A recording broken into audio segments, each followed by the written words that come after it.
In the annals of Western justice, few names carried more weight than James Shadow Blackwood, a man whose very mention could silence the rowdiest saloon.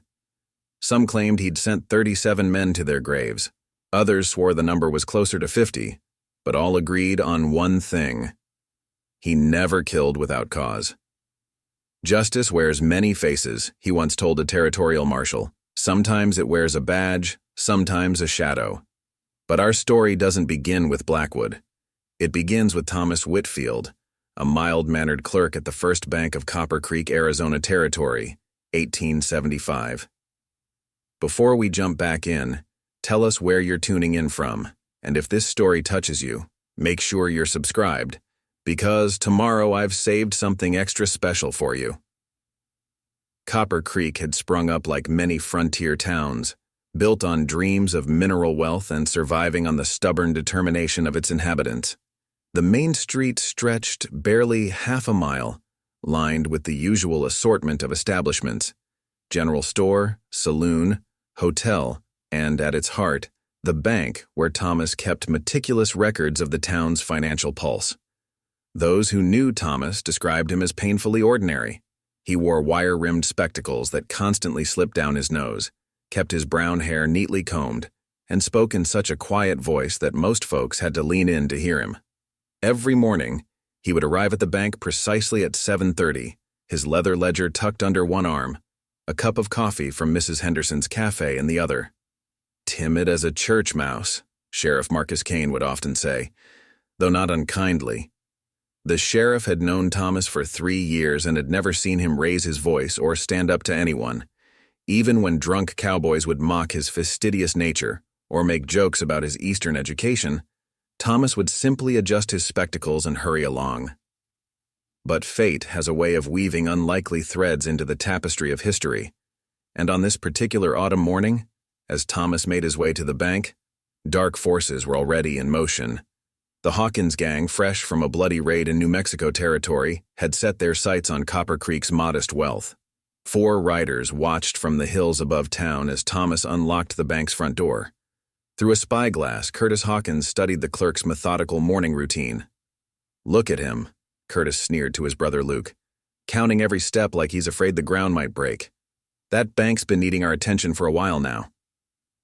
Preparing and narrating this story took us a lot of time, so if you are enjoying it, subscribe to our channel. It means a lot to us. Now back to the story. Luke Hawkins, younger but somehow harder, spat a stream of tobacco juice into the dust. "Heard tell they're moving a big payroll through next week. Mining company cash." His scarred face twisted into a cruel smile. "Might be time we introduced ourselves to the good folks of Copper Creek." What the Hawkins brothers didn't know, couldn't know, was that their planned visit to Copper Creek would set in motion events that would draw the attention of Shadow Blackwood himself. The Notorious Avenger had been tracking them since their last raid, following a trail of violence and broken lives across 2 territories. In town, Thomas began his day, as he always did, checking ledgers and greeting the occasional customer with a polite nod. He had no way of knowing that by sunset, his ordered world would be shattered, or that his path would cross with one of the deadliest men in the West. Sarah Collins from the telegraph office stopped by mid-morning, bringing news that would have chilled Thomas's blood had he understood its significance. "Strange telegram came through last night," she mentioned casually. "Asked about the Hawkins gang. Someone checking if they'd been seen in these parts." Thomas barely looked up from his ledger, adjusting his spectacles with an ink-stained finger. "I'm sure the sheriff will handle any troublemakers, Miss Collins," he said softly, his voice barely carrying across the counter. Sarah shook her head with a gentle smile, not bothering to explain that some troubles were beyond even Sheriff Kane's abilities to handle.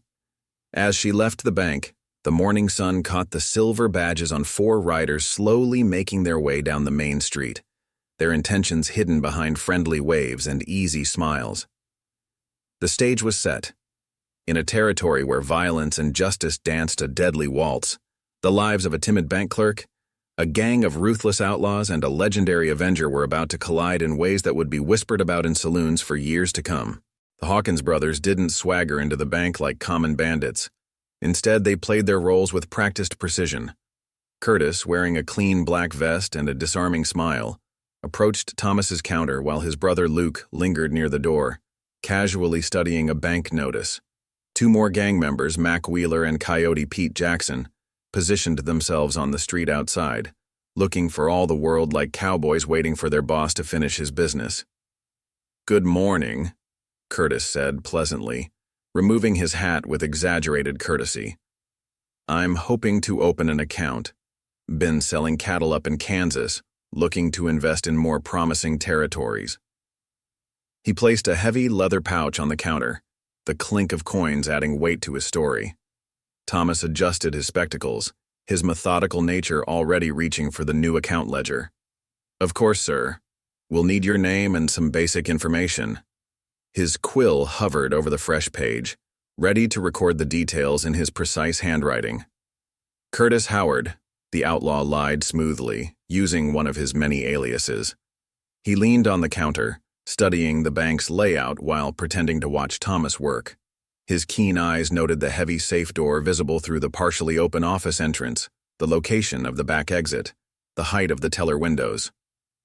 Outside, Sarah Collins paused on her way back to the telegraph office, something about the four strangers setting off warning bells in her mind. She'd worked the wire long enough to recognize the subtle signs of trouble. The way the two men outside stood, their hands never far from their gun belts, their eyes constantly scanning the street. Inside the bank, Luke Hawkins had drifted closer to Thomas's counter, casually commenting, "Mighty fine establishment you got here. Must be prosperous serving all them mining operations." His voice carried an edge that made Thomas's hand tremble slightly as he wrote. We do adequate business," Thomas replied softly, his natural instinct to minimize attention to the bank's holdings competing with his equally strong compulsion for accurate bookkeeping. "Though nothing exceptional, I assure you." Curtis smiled, but it didn't reach his eyes. "Now, don't be modest. Word travels about successful banks." He lowered his voice conspiratorially. "Heard tell there's some significant mining payrolls moving through these parts." Thomas felt a cold knot form in his stomach. Something about the way the man said it, the predatory gleam in his eyes that no friendly smile could mask, triggered warnings that his cautious nature couldn't ignore. His hands shook more visibly now as he completed the account documentation. Sarah, meanwhile, had reached the telegraph office. Her fingers flew over the key, sending a message to the nearest marshal's office. 4 armed men, matching Hawkins' gang description, seen at Copper Creek Bank. She knew it might be nothing, just her imagination running wild. But in the territories, paranoia often lived longer than careless optimism. Back at the bank, Curtis was spinning an elaborate tale about his cattle operations, but Thomas barely heard him. The clerk's mind was racing, remembering snippets of conversation, warnings about the Hawkins gang, descriptions of their methods, how they often scouted their targets in advance, posing as legitimate customers. "Just one more signature required," Thomas managed to say, his voice barely a whisper as he slid the documents across the counter. As Curtis leaned forward to sign, Thomas caught a glimpse of something that made his blood run cold, a distinctive scar on the man's wrist, partially visible beneath his shirt cuff. He'd read about that scar in a wanted poster, one of the identifying marks of Curtis Hawkins himself. Curtis must have noticed Thomas's reaction, the slight widening of his eyes behind those wire-rimmed spectacles. The outlaw's friendly demeanor shifted subtly, like a rattlesnake preparing to strike. "Something wrong, friend?" he asked, his voice carrying a warning that made Thomas's spine turn to ice. No, sir," Thomas stammered. But both men knew the truth had been revealed. The game of pretense was ending, and very soon the real nature of the Hawkins gang's visit to Copper Creek would become horrifyingly clear. In that moment, as Thomas stood trembling behind his counter, none of them knew that Sarah's telegram was already receiving a response. 200 miles away, in a small telegraph office in the New Mexico territory, a lean figure in a black duster read the message with intense interest. Shadow Blackwood had been waiting for just such a signal. Sheriff Marcus Kane had been lawman long enough to recognize the weight of silence. Standing in his office doorway, tobacco pouch forgotten in his weathered hands, he studied the 4 strangers' horses tied outside the bank. Everything looked normal, yet the street had taken on that peculiar emptiness that came before trouble, like animals going quiet before a storm. Inside the bank, Curtis Hawkins had dropped all pretense of friendliness. "Close those blinds, Luke," he ordered, his voice carrying the hard edge of command. As Luke moved to comply, Curtis kept his eyes fixed on Thomas. "Now then, Mr. Bookkeeper, seems we need to have a more honest conversation about this bank's holdings." Thomas felt sweat rolling down his back, but something strange was happening inside him. Behind the fear, behind the trembling hands and racing heart, a lifetime of dedication to order and precision was transforming into an unexpected form of courage. The ledgers," he said, his quiet voice steadier than he felt. "They're locked in the safe. Even if they're quite precisely organized. No one else could possibly navigate them correctly." Curtis's eyes narrowed, catching the implied meaning. "You trying to make yourself valuable, boy?" He leaned closer, his voice dropping to a dangerous whisper. "Because I've killed men for less than suggesting I need their help." Outside, Mac Wheeler spotted Sheriff Kane's interest and gave a subtle signal. Coyote Pete casually shifted position, ensuring he had a clear line of sight to the lawman. They'd done this dance before in other towns. The careful positioning, the silent communication, the practiced moves of predators preparing to strike.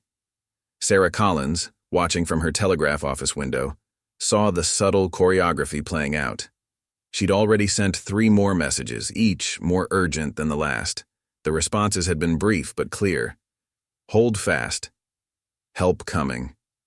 But looking at the gathering storm, she wondered if help would arrive in time. In the bank, Thomas was discovering depths of resolve he never knew he possessed.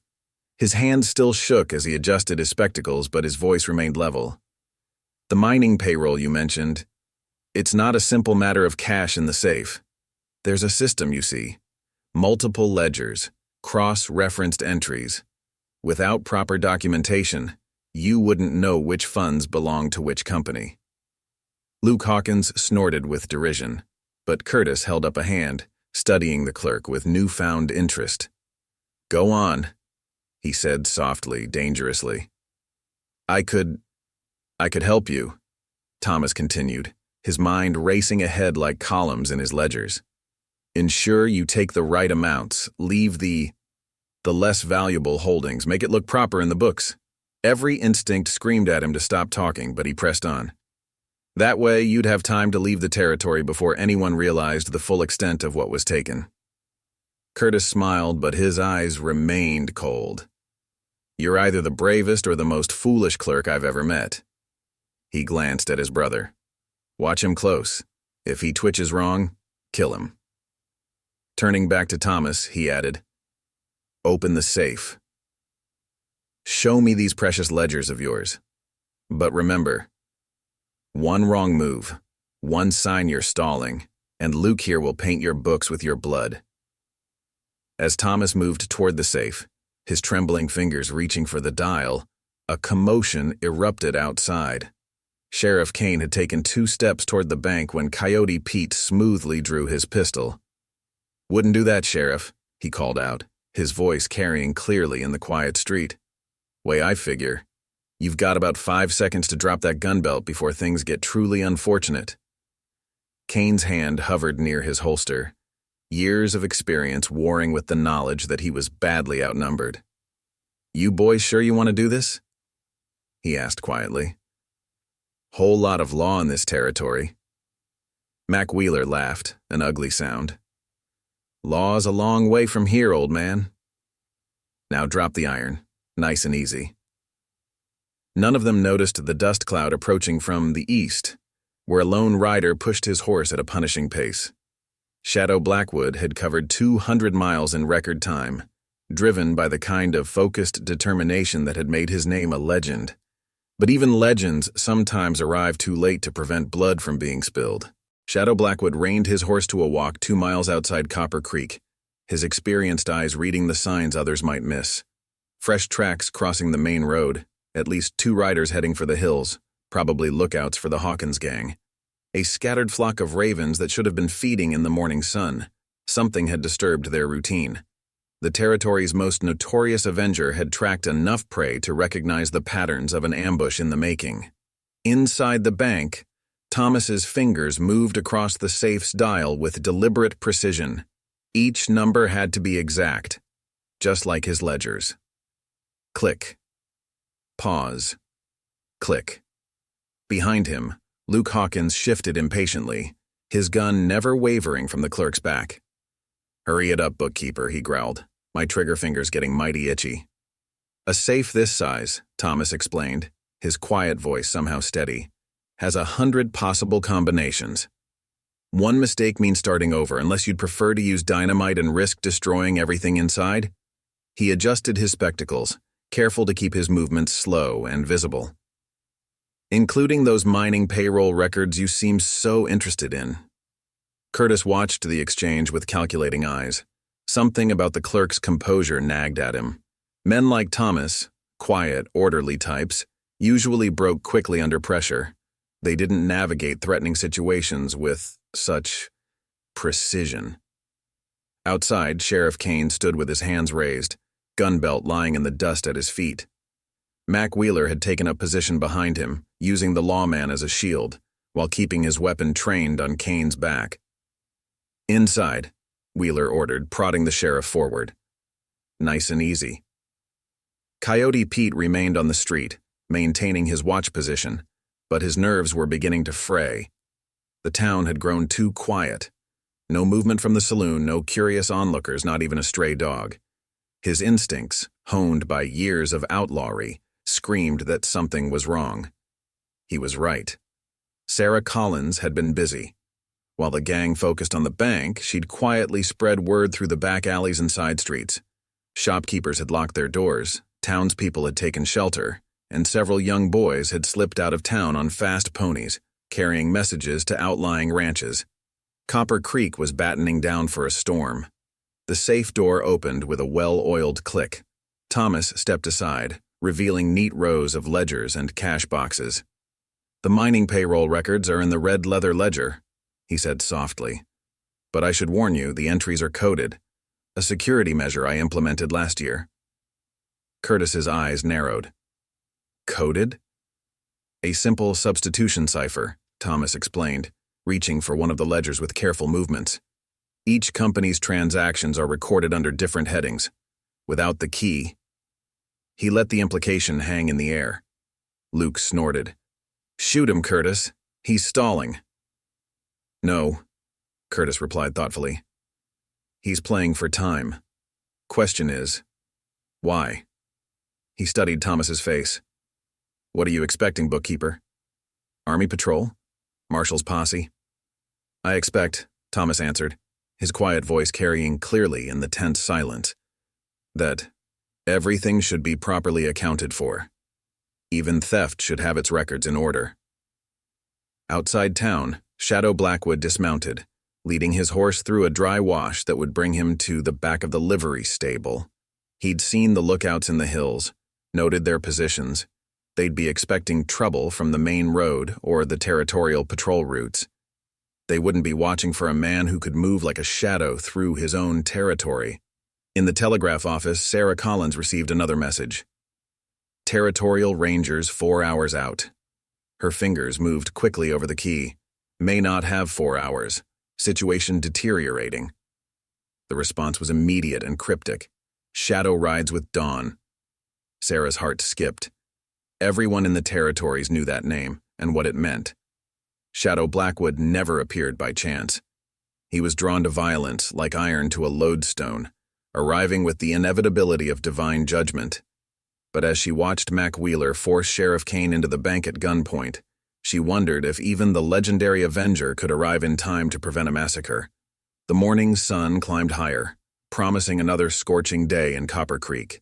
But for the men in the bank, time was running out, and the real heat was yet to come. Shadow Blackwood's reputation hadn't come from speed with a gun, though few could match his draw. It hadn't come from ruthlessness, though those who crossed him rarely lived to regret it. No, what made him legend was his patience, the calculating precision with which he orchestrated justice. As he moved through the morning shadows behind Copper Creek's buildings, each step was measured, deliberate, like a wolf stalking its prey. Inside the bank, Curtis Hawkins had Thomas pull out ledger after ledger, his frustration growing with each coded page. "These entries," he growled, jabbing a finger at the neat columns. "What's the system?" Thomas adjusted his spectacles, stalling for time while appearing helpful. "Each mining company has a designated cipher. Take the Sterling Silver Company, for instance." He carefully opened another ledger. "Their transactions are recorded under agricultural supplies. The amounts are divided by 3, then—" "Enough!" Luke interrupted, pressing his gun harder against Thomas's back. "He's playing us for fools, Curtis. Been in here too long already." Sheriff Kane, now seated in a corner under Mac Wheeler's watchful eye, studied Thomas with growing curiosity. In 3 years, he'd never seen the clerk so composed under pressure. There was something about his precise movements, the careful way he handled those ledgers, that seemed almost practiced. Curtis shared his brother's unease, but for different reasons. "Tell me, Mr. Bookkeeper, where'd you learn about ciphers and coded ledgers? Seems awful sophisticated for a small-town bank." Thomas's hands trembled slightly as he closed the current ledger. I studied mathematics at Harvard before coming west. Simple substitution ciphers are hardly complex." "Harvard?" Curtis's eyes narrowed. Long way from Harvard to Copper Creek. Outside, Coyote Pete was growing increasingly nervous. The town's silence felt heavy, oppressive. Through his years of outlawry, he'd developed an almost supernatural sense for danger. Right now, that sense was screaming at him. He'd survived this long by trusting those instincts. "Mac," he called softly through the bank's door. "Something ain't right. Town's too quiet." In the telegraph office, Sarah Collins received another message that made her blood run cold. "Hawkins. Gang. Killed. 3 lawmen in New Mexico. Stop left message saying Shadow Blackwood next stop exercise extreme caution stop." She glanced toward the bank, understanding now why these particular outlaws had chosen Copper Creek. They weren't just after money. They were setting a trap for the legendary Avenger himself. Behind the livery stable, Blackwood found what he was looking for: signs of the gang's preparation. Fresh cigarette butts, scattered playing cards, and, most importantly, a discarded wanted poster. His own face stared back at him from the weathered paper, with a new message scrawled across it in crude letters. "Come and get us, Shadow." In the bank, Curtis was leafing through the ledgers with growing impatience when Luke suddenly grabbed Thomas's collar. "Brother, look at this."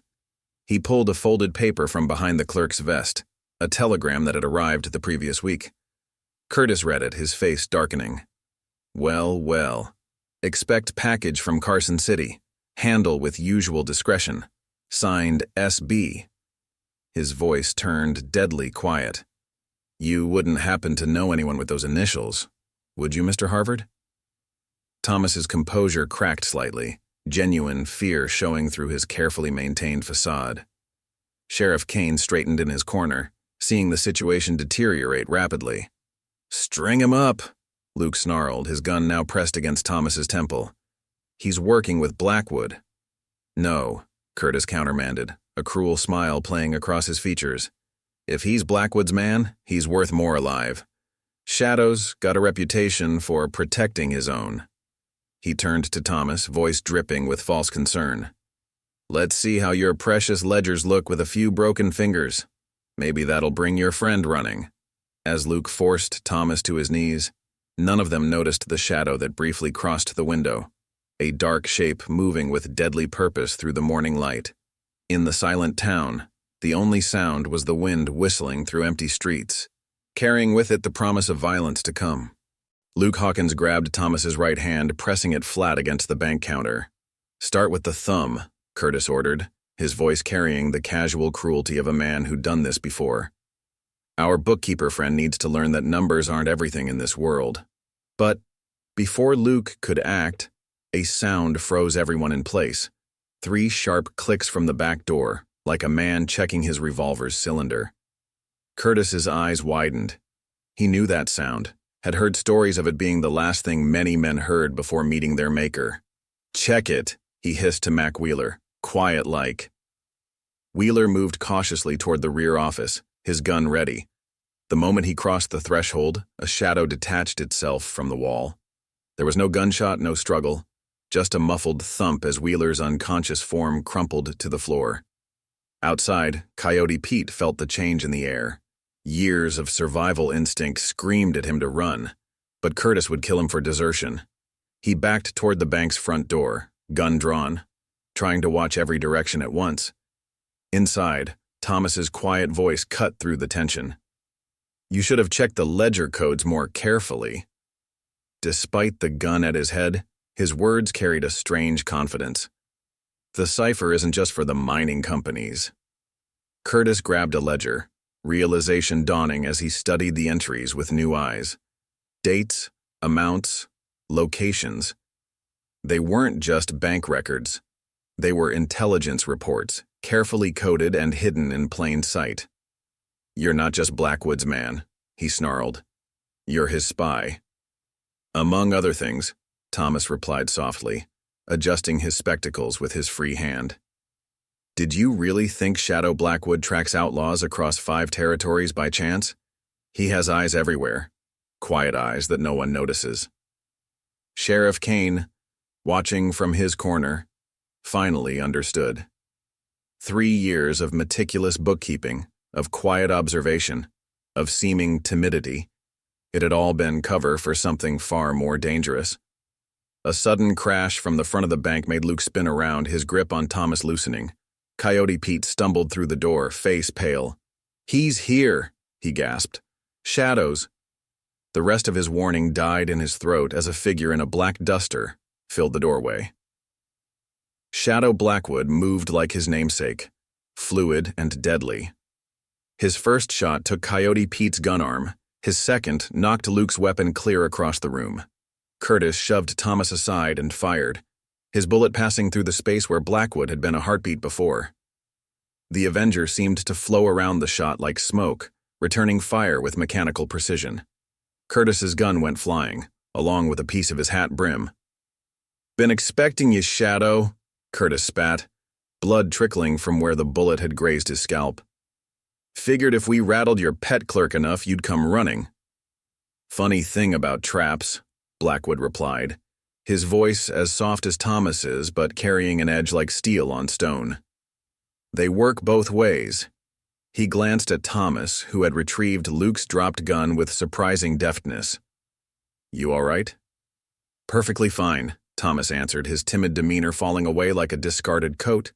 He kept the gun trained steadily on Luke. "Though they did make quite a mess of my filing system." Curtis looked between them, understanding dawning too late. "Your brothers?"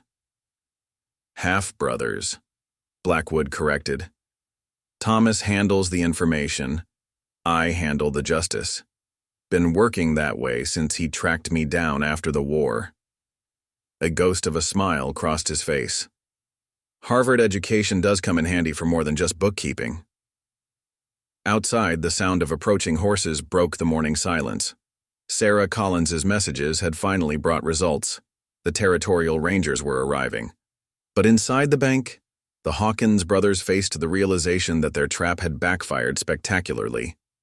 They'd wanted to lure Shadow Blackwood into the open, never suspecting that the quiet clerk they'd dismissed had been part of his vengeance all along. "Your mistake," Thomas said softly, adjusting his spectacles one final time, "was assuming that justice only wears one face."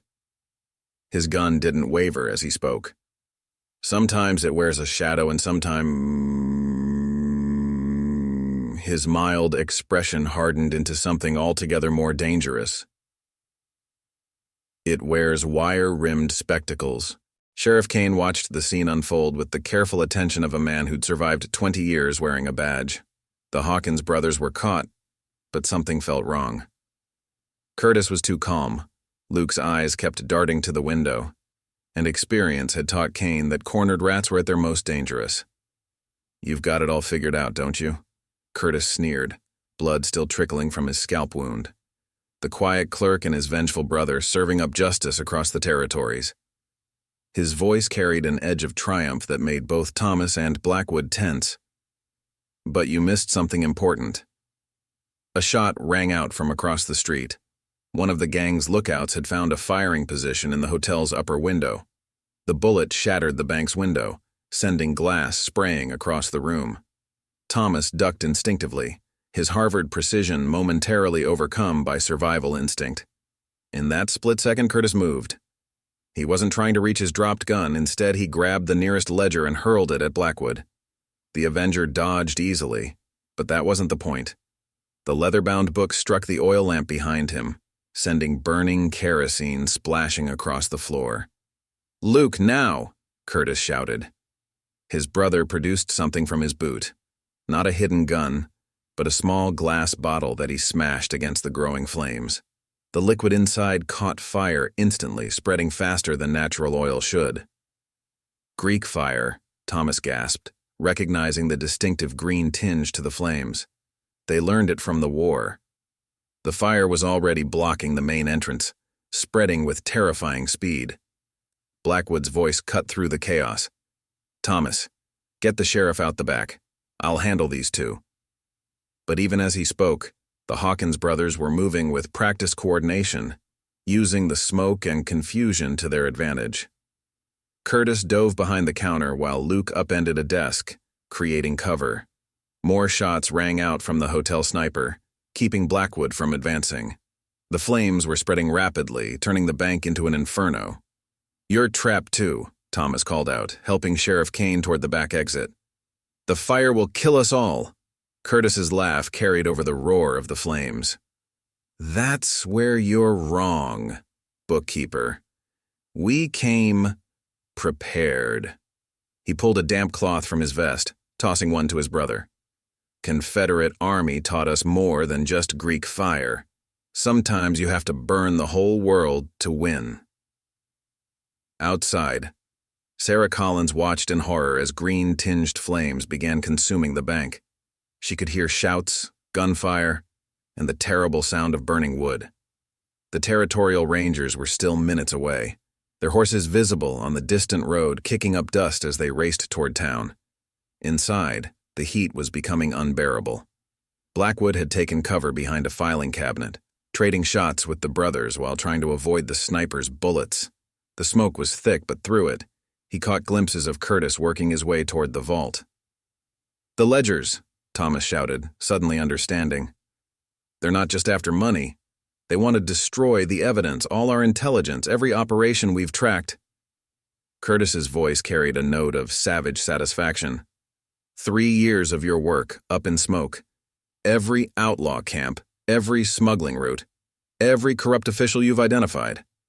By sunset, it'll all be ash." The fire had split the bank in two, with Blackwood and the Hawkins brothers on one side, Thomas and Sheriff Kane near the back exit on the other. Through the flames, Thomas met his half-brother's eyes, years of working together, letting them communicate without words. "Go," Blackwood ordered, his voice carrying that tone of command that had made him legend. "Save what you can. I'll handle this." Thomas hesitated. "James, that's an order, little brother. Get the sheriff out and save those records. Some fights." Blackwood's eyes never left the Hawkins brothers as he spoke. Some fights need to end in fire. The last thing Thomas saw as he helped Kane through the back door was his brother's silhouette against the green flames, like a shadow given form, moving with deadly purpose toward the men who had unknowingly walked into their own funeral pyre. The Greek fire transformed Copper Creek's quiet main street into a scene from hell itself. Green flames licked at the bank's windows, the heat so intense it cracked glass 50 feet away. Sarah Collins organized a bucket line, but the water seemed to only feed the supernatural flames, another trick the Hawkins brothers had learned from their Confederate past. Thomas half-carried Sheriff Kane through the bank's rear door, the older man coughing from smoke inhalation. "The vault," Kane wheezed. "There's another way in. Old mining tunnel from when this used to be the assay office. Connects to—" "The basement of your jail," Thomas finished, his quiet voice tight with understanding. That's how they planned to escape. Even now, his analytical mind was piecing together the puzzle. The fire's not just destruction, it's cover for their real goal. Inside the burning bank, Shadow Blackwood moved like a wraith through the smoke. The heat had become nearly unbearable, but he'd endured worse in his years of hunting justice. The green flames cast everything in an eerie light, making shadows dance and twist unnaturally. "Give it up, Shadow," Curtis called from behind the counter. "Even you can't fight fire itself." Another shot from the hotel sniper kept Blackwood pinned behind a burning desk. "Fire burns everyone the same," Blackwood replied, his soft voice somehow carrying over the inferno's roar. "Even Confederates who learned its secrets." Luke's laugh turned into a cough. "Not this fire, lawman. This fire burns by our rules." He demonstrated by walking through a patch of flames, the special coating on his clothes protecting him. "While you roast, we'll take what we want and disappear." But Blackwood had been fighting outlaws too long to miss the significance of their confidence. "The tunnel," he muttered.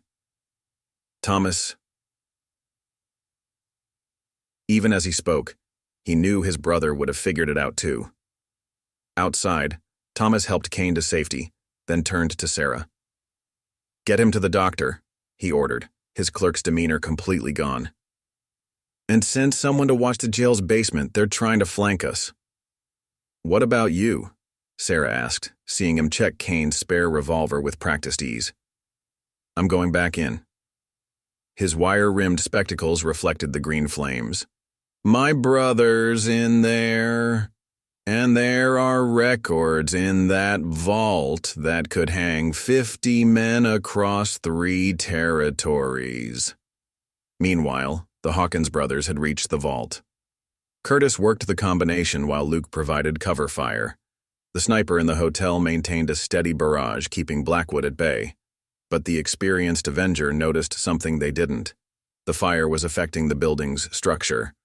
Subtle creaks and groans warned of imminent collapse. "Brave man, your brother," Curtis called out, trying to distract Blackwood as the vault door swung open. "Harvard education, fancy ciphers, playing banker. But he's not built for real violence, not like us. Not like you." "You don't know him very well," Blackwood replied, timing his words with the building's groans. "Thomas has a different kind of strength. He can do what I never could. Wait, watch. Build a case piece by piece until the justice is undeniable." "Justice?" Luke spat. "While you two played your games, we built something real. The Confederacy might have lost, but we learned its best lessons. After today, we'll have enough evidence to blackmail every crooked official and cattle baron from here to Texas." A massive beam crashed down near the vault, showering sparks. Curtis emerged with a stack of ledgers, while Luke covered their retreat toward the basement entrance. They were so focused on Blackwood that they didn't notice Thomas slipping in through the back, moving as quietly as his brother through the smoke. "One thing about Harvard men," Thomas's soft voice carried from behind them, making both brothers freeze. "We learn to approach problems from multiple angles." He had positioned himself between them and their escape route, Kane's revolver rock steady in his hand. "And we're very, very good at calculating odds." The bank's timbers groaned again, more ominously this time. 4 men, 3 guns, uncountable secrets, and a rising inferno. The next few minutes would determine not just their fates, but the future of justice in the territories. And somewhere outside, hooves thundered as the Rangers closed the distance to Copper Creek, racing against time and green fire. The green flames cast writhing shadows across 4 faces locked in a deadly tableau. Curtis Hawkins clutched the precious ledgers, their pages containing enough secrets to reshape the territories. Luke's gun wavered between Thomas and Blackwood, while the legendary Avenger kept his Colt trained on Curtis. Through the smoke, Thomas held Kane's revolver with the steady hand of a man used to perfect penmanship. "Quite a reunion," Curtis said, his voice raspy from the smoke. The quiet clerk and the deadly shadow working together all these years. Must have made for interesting family gatherings. Last chance, Blackwood replied softly. Drop the ledgers, face justice, live to see tomorrow. A thunderous crack from above emphasized his words as another beam gave way, sending burning debris cascading around them. The basement entrance beckoned, a dark rectangle in the floor promising escape, but Thomas stood between the Hawkins brothers and freedom. You don't understand what you're protecting, do you? Curtis's eyes gleamed with fevered intensity. These ledgers, they're not just about outlaws and rustlers. Every paper mine owner who's killed men for claims, every corrupt judge who's hanged innocents for profit, every marshal who sold badges to thieves. It's all here. Thomas's quiet voice cut through the roar of flames. We know. Why do you think we let you find this bank? 3 years of collecting evidence, building a web of proof so large no one could escape it. Luke's face twisted with sudden understanding. It was never about the money. You wanted us to steal these records, to take them straight to your hidden partners. The Rangers aren't coming alone, Blackwood confirmed. Federal marshals, treasury agents, even a circuit judge, all waiting to see where you'd take your stolen evidence. But Curtis's laugh held genuine amusement. You still think you're the only ones with a network? He shifted the ledgers to one arm, reaching inside his vest. Why do you think we brought Greek fire? These records were never leaving this building intact, except for the pages we already copied months ago. A new sound cut through the inferno's roar, hoofbeats approaching fast. The Rangers were nearly there, but through the bank's broken windows came another sound, answering hoofbeats from multiple directions. The Hawkins brothers' own reinforcements were converging on Copper Creek. Our men have been watching this town for months, Luke grinned. That telegraph office you used? Not as secure as you thought. For every message your girl sent to the law, our people intercepted another. Thomas's analytical mind raced ahead, seeing the larger pattern. The other banks, the ones you've hit across the territories, you weren't just robbing them. Finally figured it out, Harvard man? Curtis's smile was cruel. Every bank, every ledger, building our own case file. For every sin you documented, we found 3 more. The territories aren't just corrupt, they're rotten to the core. And after today, that corruption answers to us. The building groaned again, more urgently. The green flames had reached the 2nd floor, and the heat was becoming truly unbearable. Yet none of the 4 men moved, each understanding that this moment would decide far more than their own fates. You're right about one thing, Thomas said, adjusting his spectacles with his free hand. These records aren't leaving this building. In one smooth motion, he swung his gun toward the ledgers in Curtis's arms. Not any of them. You'd destroy your own evidence? Luke demanded. 3 years of work? The originals are only part of the story, Blackwood answered for his brother. Sometimes to serve justice. He met Thomas's eyes, seeing the same cold resolution there. Sometimes you have to burn everything down and start fresh. Curtis's face contorted with rage as he realized the truth. The fire. You knew we'd bring it. You wanted us to burn the bank. Before he could move, the floor beneath them shuddered violently. The Greek fire had eaten through more support beams than anyone had calculated. In that moment of crisis, 4 men faced a brutal choice: shoot it out here and probably die, or run for survival and fight another day. But Shadow Blackwood and his brother had already made their choice, as had the Hawkins brothers. And in the next few seconds, green fire and destiny would determine who had chosen wisely. The floor gave way with a sound like thunder, sending all 4 men scrambling for solid ground. Curtis clutched the ledgers as he dove toward the basement entrance, while Luke provided covering fire. Thomas rolled behind a partially burned desk, his Harvard precision evident even in desperate movement. Blackwood seemed to flow through the smoke like his namesake, each motion calculated and deadly. Outside, Sarah Collins watched riders approaching from 3 directions. The Rangers from the east, led by veteran Captain Marcus Wade. From the north and south came the Hawkins gang's reinforcements, hard men with cold eyes and Confederate cavalry tactics. Copper Creek was about to become a battlefield. "Get everyone to the church basement," she ordered the gathered townspeople, "and bring any guns you've got." Her fingers had memorized every warning message she'd sent and every cryptic response. She knew what was coming. In the burning bank, the Greek fire had created a maze of green flame. The main floor had partially collapsed, creating a treacherous landscape of burning timber and unstable footing. Through the smoke, Curtis called out to the brothers, "You really think we didn't plan for this? Everything, the bank, the ledgers, even you two. It's all part of something bigger. The war never ended for some of us. We just found a different way to fight it." "The war's been over for 10 years, Thomas replied, his quiet voice carrying despite the inferno. "Let it go." Luke's harsh laugh turned into a coughing fit. "Over? Tell that to the widows in Georgia, the burned plantations in Virginia. While you were studying at Harvard, we were learning real lessons about power and justice." "Justice?" Blackwood's soft voice held deadly certainty. "You're just thieves with delusions of grandeur." A burning beam crashed between them, temporarily dividing the space.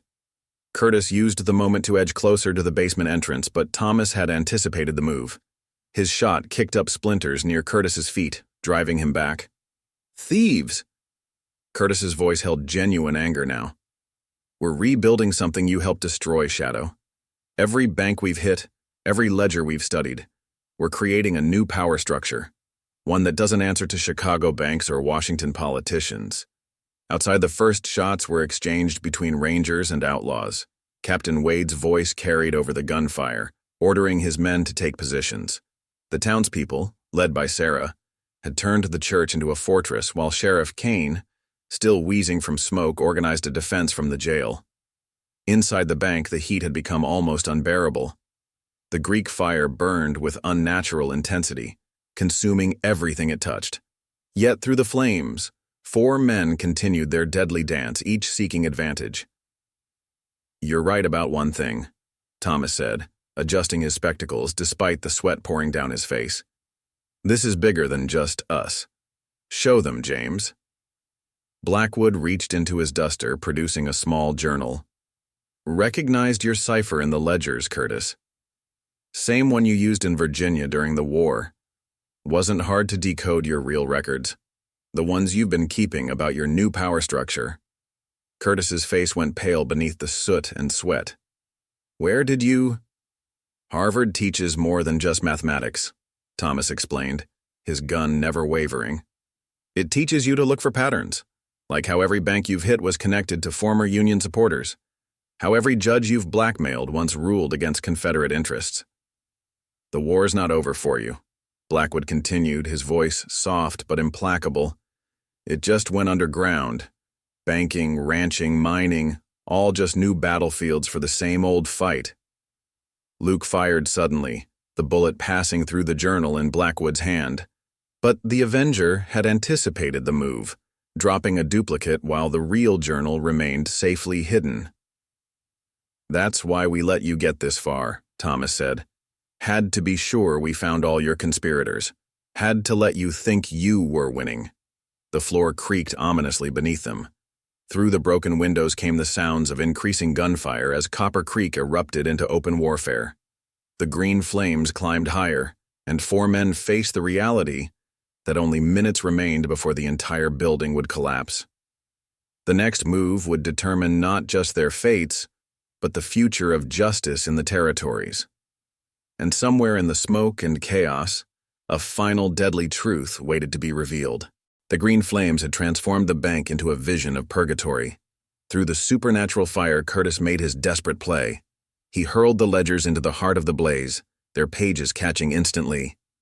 "If we burn," he snarled, "everything burns."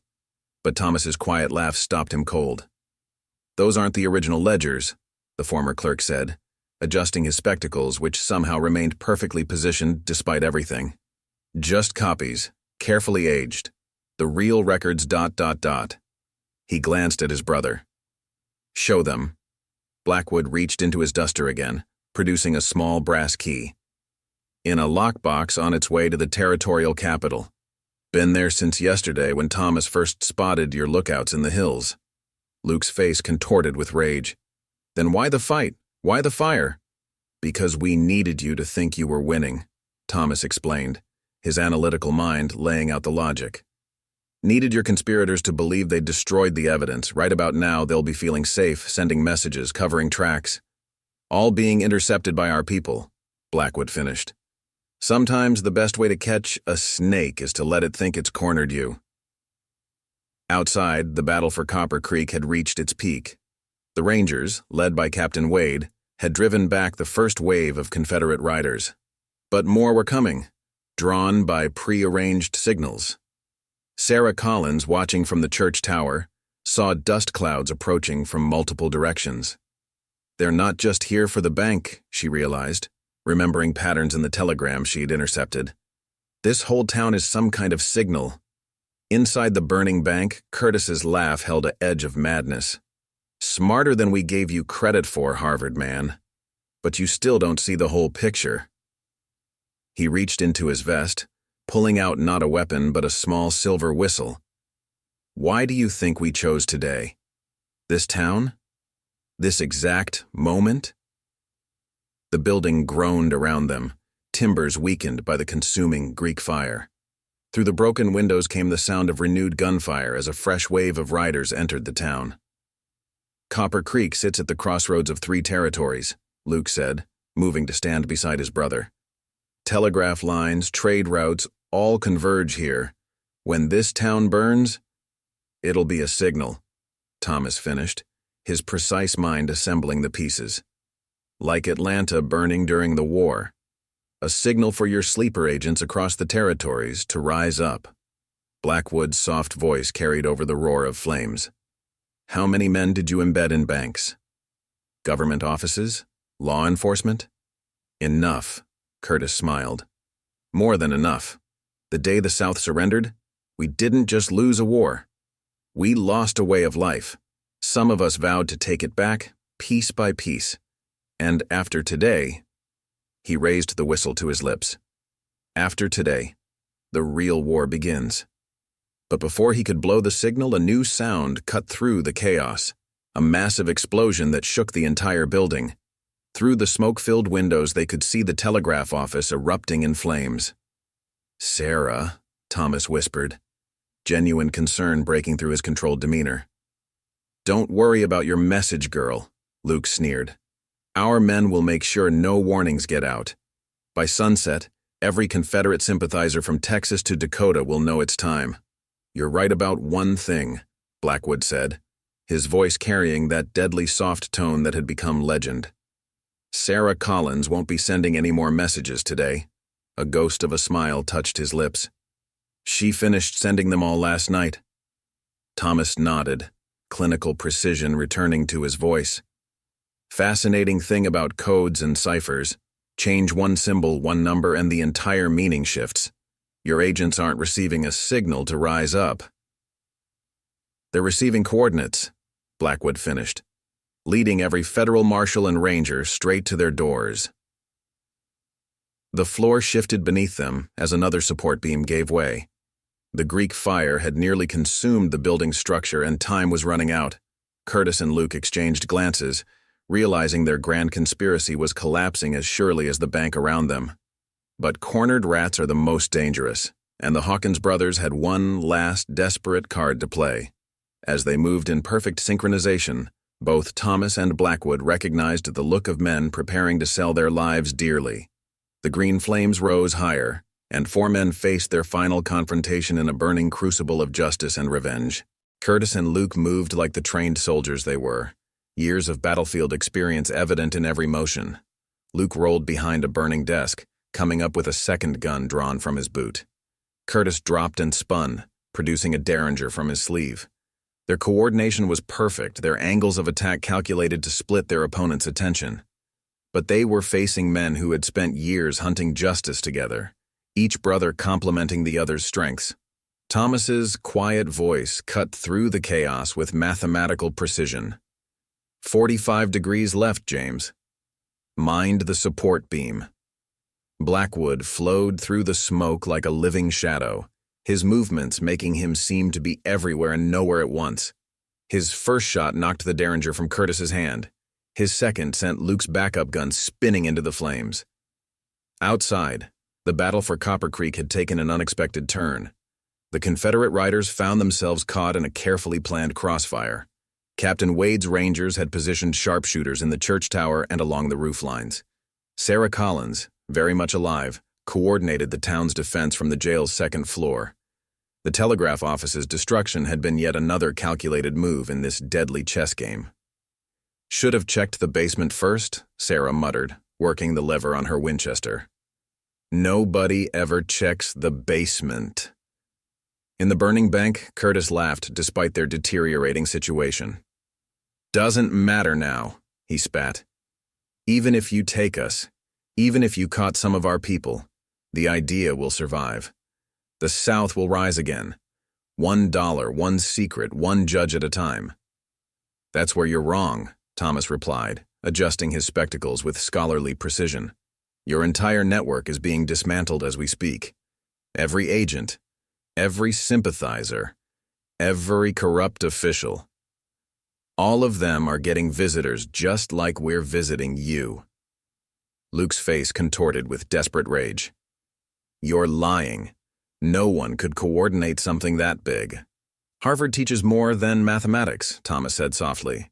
"It teaches logistics, organization, the science of information. While you were building a conspiracy, we built something better, a network of law." The green flames had nearly consumed the building's first floor, and the heat was becoming truly unbearable. Through the broken windows came the sounds of victory as the Rangers and townspeople drove back the last of the Confederate riders. Curtis made his final move with the speed of desperation. He lunged for Luke's dropped gun, knowing it was suicide, but determined to take at least one enemy with him. "For the South!" he screamed. Time seemed to slow. Thomas's analytical mind calculated trajectories and angles even as he moved. Blackwood's instincts, honed by years of dealing justice, guided his response. The brothers acted in perfect synchronization, Thomas firing high, forcing Curtis to duck, while Blackwood's shot struck with surgical precision, disabling without killing. Luke, seeing his brother fall, finally broke. "You don't understand," he pleaded, his facade of Confederate pride cracking. "After the war, we had nothing left. No home, no honor, no future. This wasn't just about power. It was about survival. The war's over," Blackwood said softly, his gun never wavering. "Let it rest." Thomas's voice carried its own kind of authority as he added, "Your real crime wasn't fighting for the South. It was using that lost cause to justify becoming the very thing you once fought against. Men who'd sacrifice justice for power." The building groaned one final warning. The Greek fire had done its work, and the structure was moments from total collapse. Through the smoke and flames, 4 men faced a final choice: continue their deadly dance and die together, or live to face a different kind of judgment.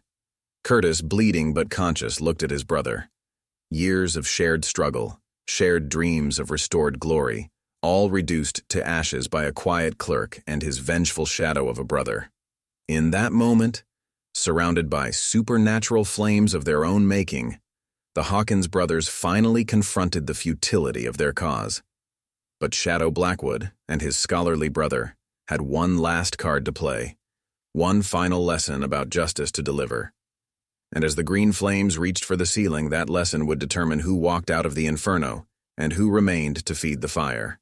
The bank's upper floor collapsed with a roar like artillery fire, sending a cascade of burning debris between the 4 men. Through the green-tinged smoke, Blackwood made his choice.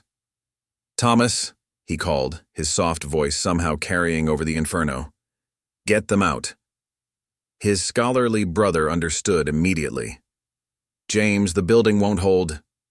"Now, little brother, some debts have to be paid in person." Curtis, despite his wound, laughed bitterly. "Still playing the hero, Shadow? Or just making sure we don't take your secrets with us, but Thomas was already moving, his Harvard precision finding the safest path through the flames. Luke, help your brother up. Follow my exact steps. The floor's compromised in a predictable pattern based on the support structures. Outside, Sarah Collins watched the bank's roof begin to cave in. Captain Wade was organizing men with ropes and water, but the Greek fire defied their efforts to control it. "Clear the street!" she shouted, recognizing the signs of imminent collapse. "Everyone back!" Inside, Thomas led the Hawkins brothers toward the rear exit, his analytical mind calculating each step. Behind them, Blackwood moved like a ghost through the smoke, covering their retreat but keeping his distance. The fire had transformed the bank into a maze of green flame and shifting shadows. "Why?" Luke demanded, as they reached the back door, supporting his wounded brother. "Why not let us burn?" "Because justice isn't about revenge," Thomas replied quietly, adjusting his smoke-smeared spectacles. "Something my brother taught me, though sometimes I think he forgets it himself." A massive beam crashed behind them, and Blackwood's voice drifted through the flames. "Go. I'll be right behind you." But Thomas heard what others might miss, the slight catch in his brother's voice that meant he was lying. "James," Thomas started. "The ledgers, Thomas, the real ones. Check the vault's hidden compartment." Understanding dawned in Curtis's eyes. There never was a lockbox heading to the Capitol, was there? The real records were here all along, every name, every secret. "Go!" Blackwood's command brooked no argument as another section of roof collapsed. Thomas hesitated only a moment before pushing the Hawkins brothers through the door. Outside, Sarah and Captain Wade's men rushed forward to secure the prisoners, but Thomas turned back toward the inferno, his quiet voice carrying steel. "I didn't spend 3 years building this case to watch you martyr yourself, James." Inside, Blackwood had reached the vault. The Greek fire cast everything in an otherworldly light as he worked the combination. Behind the regular compartments lay a hidden section, concealed by the bank's original builders for storing gold during more lawless days. The vault door opened with a hiss, revealing stacks of leather-bound ledgers, the real records, documenting 3 years of conspiracy and corruption. But as Blackwood reached for them, a shadow detached itself from the flames. The hotel sniper, having made his way through the burning building, had one last card to play. "For the Confederacy," the man whispered, raising his rifle. 2 shots rang out simultaneously. The sniper's bullet struck the vault wall as Blackwood's shot found its mark. But a third sound followed, Thomas's voice, calm and steady. "The building's coming down, James. Time to choose between justice and vengeance." The scholarly brother stood in the doorway, silhouetted by flames, his wire-rimmed spectacles reflecting the supernatural fire. In that moment, Shadow Blackwood saw his brother clearly, not just the precise mind and quiet demeanor, but the same steel that had driven them both to hunt justice across the territories. "The ledgers," Blackwood started. "Are just paper," Thomas finished. "The real victory isn't in the records, it's in what we do but with them. Now move before your legend ends in green fire." Outside, the townspeople watched in horror as the bank's walls began to bow outward. Sarah Collins gripped her Winchester tighter, while Captain Wade held back men who wanted to attempt a rescue. The Hawkins brothers, now securely bound, stared at the burning building with a mixture of defeat and grudging respect. The moment of truth had arrived. In the next few seconds, Shadow Blackwood would make a choice that would define not just his legend, but the very nature of justice in the territories. In the end, Shadow Blackwood chose his brother over the burning ledgers. As the bank collapsed behind them in a maelstrom of green flame, the legend and the clerk emerged from the smoke together, carrying something more valuable than written records, the understanding that true justice lives in actions, not papers. The following days saw Copper Creek become the center of a territory-wide operation. Federal marshals and rangers swept through towns and cities, acting on information Thomas had already distributed through Sarah's careful telegrams. The Hawkins brothers' Confederate network crumbled as judges, bankers, and corrupt officials found themselves facing justice. Fascinating thing about Harvard education, Thomas explained to Sheriff Kane a week later, as they watched prisoners being loaded into heavily guarded wagons. They teach you to make copies. Lots of copies. He adjusted his wire-rimmed spectacles, now replaced after the fire. The ledgers in the bank were just one set. I had others distributed to trusted agents months ago. Curtis Hawkins, hearing this from his cell, laughed with genuine appreciation. The quiet clerk outsmarted us all. While we watched the shadow, we missed the man keeping the books. Sarah Collins took charge of organizing the evidence for the territorial courts, her experience with codes and telegrams proving invaluable. Each message we sent, she explained to Captain Wade, contained pieces of the puzzle. Even if they'd managed to destroy everything in the bank, the truth was already out there. But the most significant changes happened in how people viewed the legend of Shadow Blackwood and his scholarly brother. The story spread through saloons and around campfires, how a Harvard-educated clerk had spent 3 years building a case while his legendary brother kept attention focused elsewhere. How justice sometimes wore spectacles instead of gun belts. "You're not staying, are you?" Sarah asked Thomas one evening, finding him closing up the temporary office he'd established in the rebuilt telegraph station. "There are other conspiracies," he replied quietly, his precise handwriting filling out one last report. "Other networks of corruption that need to be documented, analyzed, understood. And fought," Blackwood added from the doorway, his soft voice carrying its usual edge of steel. The Avenger had remained in town longer than usual, something in his manner suggesting a shift in his legendary approach to justice. Luke Hawkins, awaiting transfer to federal custody, offered perhaps the most insightful observation. "We thought we were fighting the old war," he told his brother in their cell. "But they showed us a new kind of battle, one fought with ledgers and telegrams as much as guns and fire." The day the brothers finally rode out of Copper Creek, the town had changed. The bank would be rebuilt, but Sarah Collins had established a new telegraph network, one dedicated to sharing information about criminal movements across the territories. Sheriff Kane had a thick notebook of contacts in other jurisdictions, all committed to this new approach to law enforcement. "You ever wonder," Thomas asked his brother as they rode east, "if we're fighting it the right way now? Justice through information instead of just force?" Blackwood was quiet for a long moment, the weight of his legend sitting as easy on his shoulders as his black duster. "What I wonder," he finally replied, "is why it took me so long to see that your way might be better. The shadow may make them fear justice, but the ledger makes them face it," Thomas finished, adjusting his spectacles with scholarly precision. Behind them, Copper Creek was already fading into morning mist. But its story would spread, changing how justice was pursued across the territories. The tale of the Clerk and the Avenger became more than just another Western legend. It became a template for a new kind of law, one that combined the power of the gun with the precision of the pen. And in saloons throughout the West, when men spoke of Shadow Blackwood, they now added a curious footnote to his legend.